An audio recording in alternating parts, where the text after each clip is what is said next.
कहे के बा अरे माही के धमवा देख के ऐसन मनवा मोर करे हो रा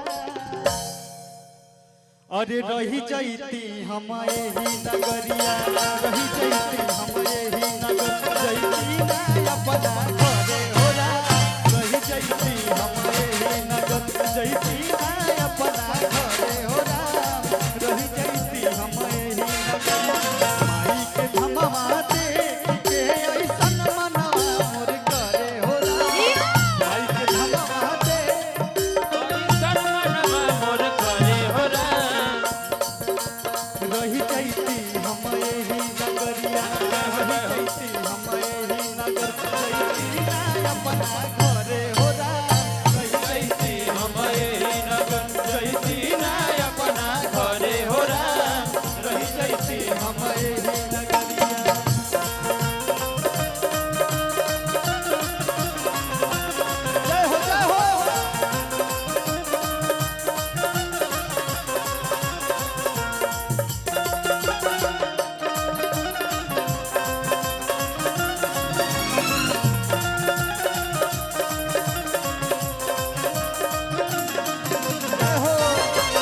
नगर जैती ना अपना घरे हो रा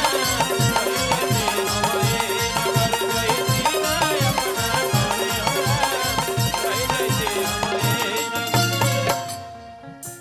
और हम सभी के बीच आदरणीय भोजपुरी के सुपरस्टार गायिका शिल्पी राज जी विजय चौहान जी भैया के भी आगमन हो गई हुआ तो कुछ ही क्षणों में उनकर भी गीत सुने के मिली आप सभी के बीच तब तक कहे के बाद विष्णु जी आई को हरावे ले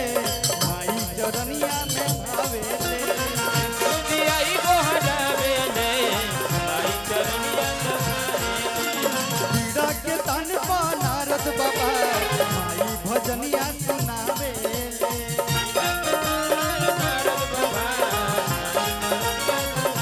विष्णु जी आई को हरावे ले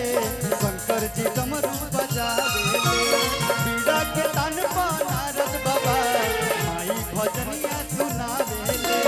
माई दुवरिया देवतो के राजा रोजे पनिया भरे हो रा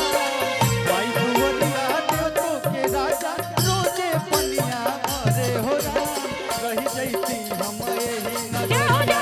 रही जैती हम एही नगर जैती ना अपना घरे हो रा रही जैती हम एही नगर जैती ना अपना घरे हो रा रही जैती हम एही नगर जैती ना अपना घरे हो रा रही जैती हम एही नगर जैती ना अपना घरे हो रा रही जैती हम प्रेम से बोलिए शेरा वाली मैया की जय